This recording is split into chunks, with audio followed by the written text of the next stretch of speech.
saúde, polícia, economia, política, educação, prestação de serviço. RCN Notícias. RCN Notícias. Agora são 7h52, 7h52, este é o RCN Notícias e conforme anunciado, nós estamos recebendo agora aqui no estúdio da Cultura FM o juiz federal aposentado, Dr. Odilon de Oliveira, ele que é pré-candidato ao governo do Mato Grosso do Sul pelo PDT e é o nosso entrevistado de hoje. Vamos falar um pouquinho sobre política. Primeiro, doutor, nós gostaríamos de agradecer pela tua presença, por estar aqui nesta manhã conversando com os nossos ouvintes. Bom dia, seja muito bem-vindo ao Grupo RCN de Comunicação. Bom dia a toda a equipe que integra esse grupo, bom dia aos ouvintes, nós estamos aqui à disposição para debater o que for de interesse da comunidade. Bom, o senhor chegou inclusive ontem a Três Lagoas, já fez algumas visitas.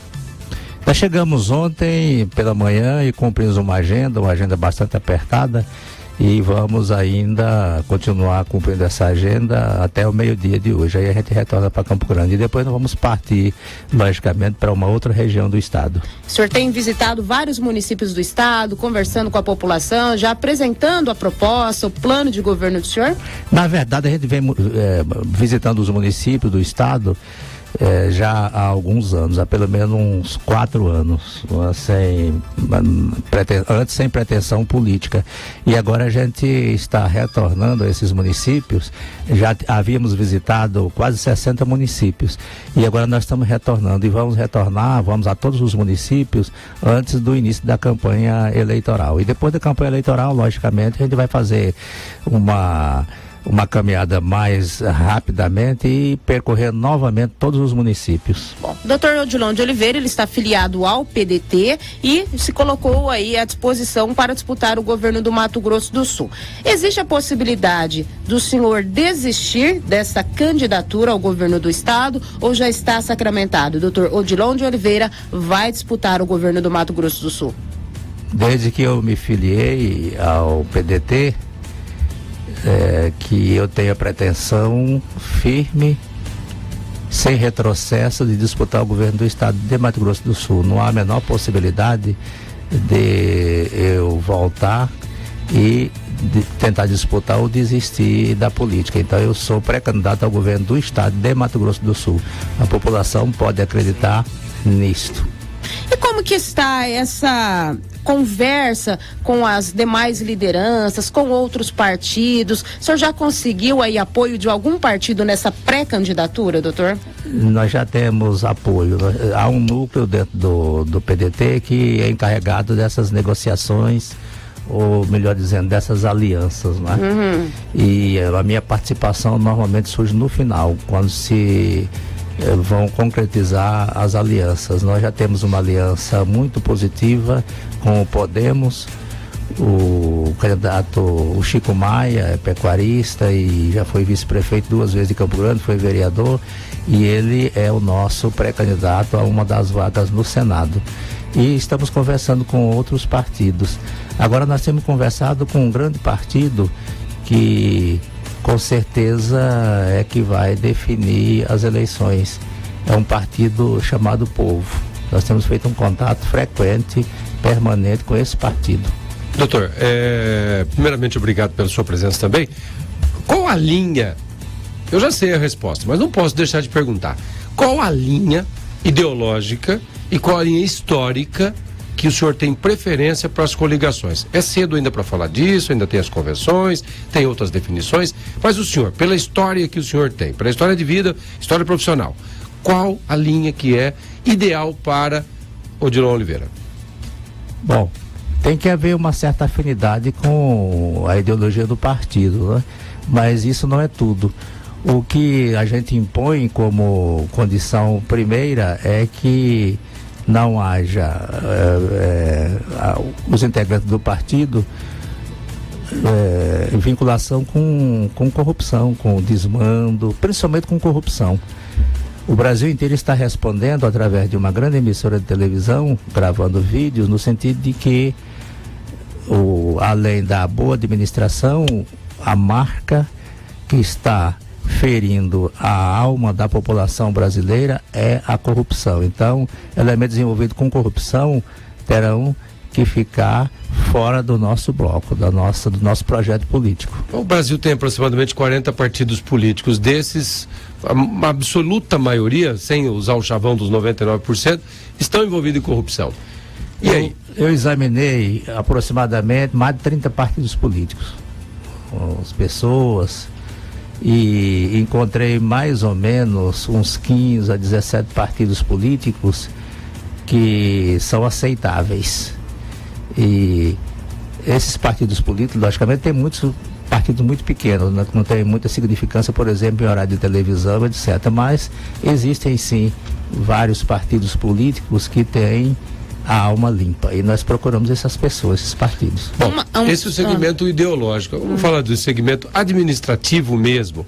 Qual seria, nesse momento, em caso de eleição, a sua marca administrativa no governo de Mato Grosso do Sul? Ou seja, qual o principal problema do Estado hoje que o senhor atacaria? Bom, primeiro, ideologia do partido, genericamente, respeito aos direitos sociais. Essa é a marca fundamental do partido. E nesses direitos sociais, logicamente, entram a educação, trabalho, residência, segurança pública, a saúde. Mas, fundamentalmente, o Estado precisa de segurança pública, precisa administrar melhor a saúde pública e a educação. Esses 3 itens, no meu entender, são fundamentais. Aí, se você vai para a produção agrícola, o setor agrícola, a malha viária, isso é fundamental, porque ela está muito destruída no nosso estado. E tem outros itens também que fazem parte do nosso programa como prioridades. O senhor falou aí a respeito de partidos. Uma aliança, então, com PMDB e PSDB aqui em Mato Grosso do Sul estaria descartado? Sim. Para começar pelo próprio posicionamento desses partidos, né? Todos têm candidatos próprios, então eles são candidatos insistentes que efetivamente querem disputar o governo. Então não há possibilidade nenhuma de se fazer, a começar por aí. Mas de repente, vamos supor, se um deles abrisse mão, não sairia candidato, o senhor aceitaria o apoio, por exemplo, do PMDB ou do PSDB à sua candidatura ao governo? Aceitaremos os votos que se destinariam ao PMDB, isso nós aceitaremos. E como que o senhor analisa essas pré-candidaturas hoje colocadas? Qual é o cenário, a avaliação que o senhor faz do cenário atual hoje em Mato Grosso do Sul, com esses nomes já colocados? O ex-governador André Putinelli, que inclusive estará aqui em Três Lagoas amanhã também, lançando o plano de governo do PMDB para as eleições deste ano. O atual governo que aí está, o Reinaldo Azambuja do PSDB, são pelo menos os 3 principais, com o do senhor aí, que já se colocaram como pré-candidatos ao governo do Mato Grosso do Sul. Qual é a análise do senhor diante desses possíveis adversários políticos? Respeito muito cada um deles, respeito o projeto de cada um deles. E eu aprecio isso até com alegria, porque eles sempre foram articulistas no mundo político, né? E isso é muito bom para se travar uma discussão dentro dos princípios democráticos. Então, isso para mim não traz nenhum desencanto, traz uma expectativa de uma discussão muito mais ampla. Isso é muito positivo para a sociedade. O senhor acha que vai ser um pleito fácil, difícil ou não em Mato Grosso do Sul? Eu penso que vai ser muito fácil, porque o povo já deu a resposta. O povo já sabe o que quer. Não só o povo de Mato Grosso do Sul, mas o povo do Brasil inteiro. As pessoas já sabem o que querem. As pessoas não querem corrupção, as pessoas querem mudança, e uma mudança radical. As pessoas querem um governo baseado em princípios administrativos, dentre eles a moralidade, a ética e principalmente também a transparência, sem esquecer a eficácia. Então o povo quer isso. O senhor preenche todos esses pré-requisitos? Preenche todos esses pré-requisitos. Doutor, a sua história de vida é judiciária, é poder judiciário. Hoje nós temos um advento do poder judiciário no Brasil, efeito positivo da Lava Jato. Mas também tem um efeito negativo, porque o poder judiciário não é impoluto. Tem os seus lados também que precisam de peneiragem. O senhor não teme que na campanha eleitoral isso possa aparecer e prejudicar? Não. O que a campanha eleitoral, o que vai circular bastante na campanha eleitoral vai ser a imagem da pessoa. Então, não haverá um exame, assim, a apreciação do povo, assim, em bloco. de maneira globalizada. Os eleitores vão examinar exatamente o perfil individual do candidato.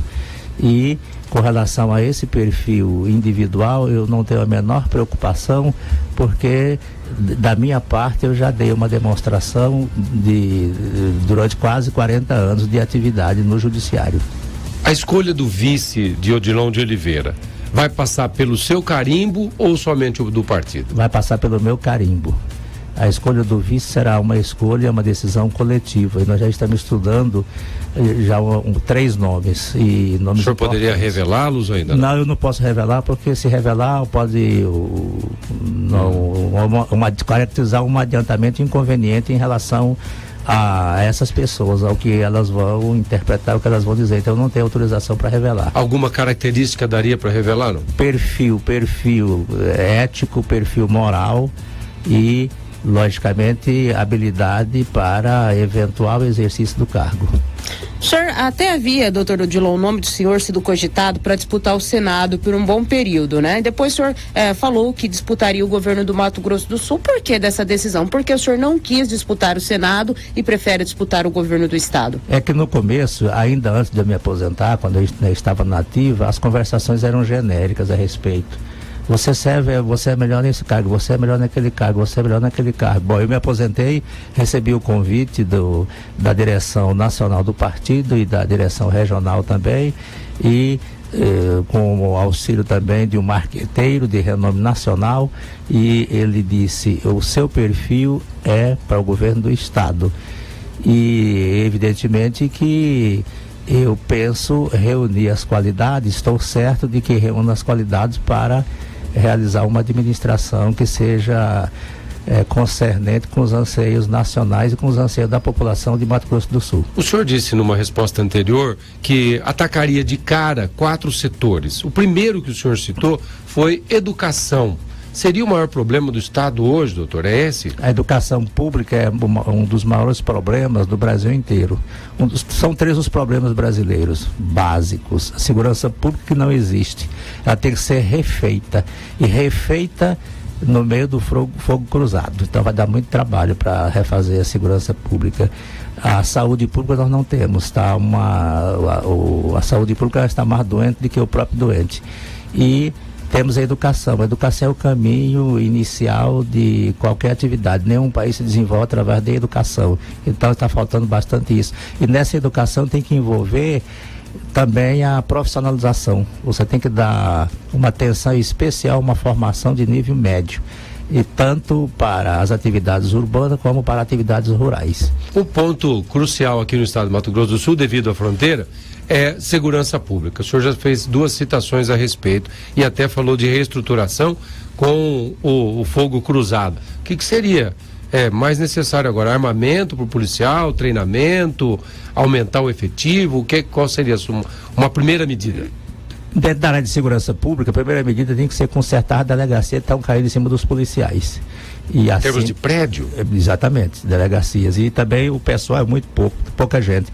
Nem todas as delegacias têm policiais, têm escrivães, vamos supor, vamos exemplificar. Eu conheço as delegacias todas através de um documentário que foi feito recentemente, todas elas. Delegacia de Polícia Civil do Estado. Então é fundamental isso.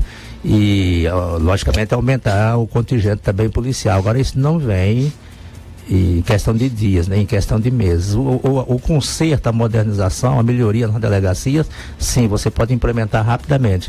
Agora, o suprimento de pessoal, aí demora mais, porque depende de concurso. Mas tem a possibilidade, sim, também de se aplicar um remédio imediato, que é o deslocamento do pessoal que está na administração, policiais na administração, fazendo serviço burocrático, colocar na rua. E existem muitos policiais, principalmente PM, cedidos para repartições que não pertencem à PM. Inclusive para a segurança de juízes. Inclusive para a segurança de... Não, pouquíssimos segurança de juízes aqui no estado. Muito poucos. O senhor iria deslocar esse pessoal para a rua? Ah, isso tem que ir tudo para a rua. E como repor esse pessoal nas unidades administrativas? Aí você vai ter que equacionar ali dentro e eliminar burocracias e cortar curvas ali e se ajeitar. Até contratações. Até contratações, porque o fundamental aí é a rua. O problema é a segurança pública, o problema é a ameaça que está na cabeça das pessoas diariamente. O tráfico de drogas deve ser um combate em duas mãos, do Estado e a mão da União. Hoje nós vemos pouco da mão da União, do governo federal, no combate aqui. Tem as unidades, mas ainda não é o suficiente. O senhor tem história em cima disso. Vai facilitar o senhor ir ao presidente da República, ao ministro da Justiça, da Segurança agora, para pedir que a fronteira seja reforçada? Aparentemente, a compreensão, a interpretação aparentemente é complexa, mas não é complexa isto. A questão é que os estados têm que ser mais participativos com relação à segurança pública. Na esfera de fronteira, o policiamento aéreo, marítimo de fronteira está a cargo da União Federal, através da Polícia Federal. Mas, evidentemente, isso não suprime, desobriga os estados de ter uma participação com relação à segurança pública intensa na fronteira. A União vai cuidar dos crimes federais, dos crimes transfronteiriços, certo? Agora o estado tem que cuidar da segurança pública. O estado de Mato Grosso do Sul, a exemplo também dos outros estados de fronteira, eles não, quando há um plano nacional de segurança de fronteira, que seria também um plano de segurança do Brasil inteiro, os estados não cumprem os seus deveres. Mato Grosso do Sul, plano estratégico de fronteira, criado em 2009, 2010. Prevê esse plano a participação efetiva do estado de Mato Grosso do Sul, do estado de fronteira.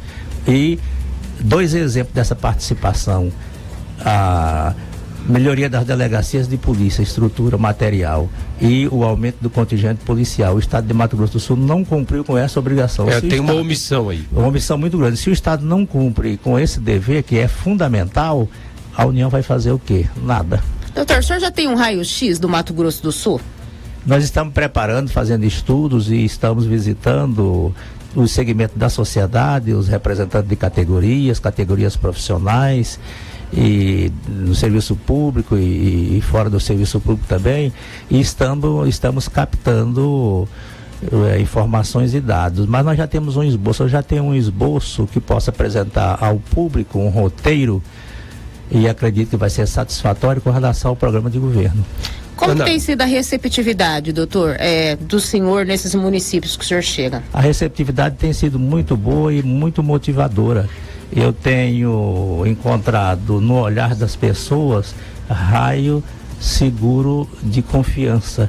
Eu não sou rejeitado, nunca fui rejeitado ao bater em qualquer porta ou ao me dirigir para cumprimentar uma pessoa como pré-candidato. E as pessoas me abordam, não sou eu que abordo as pessoas é que me abordam. Eu vou numa feira livre, as pessoas me abordam e eu demoro ali 2, 3 horas para atravessar uma feira. Em qualquer lugar que a gente vai, a gente tem uma aceitação muito grande, porque a gente, se não pessoalmente, mas pela imprensa, graças a vocês, graças ao trabalho que a gente fez durante 40 anos, eu sou uma pessoa muito conhecida fisicamente pela imprensa. Pois é, juiz destemido, Odilon de Oliveira, né? Já colocou muito personagem do Fantástico. Pois é, já colocou muito traficante na cadeia. São 8h10, 8h10, a gente vai fazer uma pausinha e daqui a pouquinho a gente volta para conversar, inclusive, com o Chico Maia, ele que é pré-candidato ao Senado, e daqui a pouquinho nós vamos conversar também com o médico, doutor Issam Fário Júnior, que é pré-candidato a deputado estadual. 8h10. RCN Notícias. A cultura é 100% você e a nossa cidade. RCN Notícias.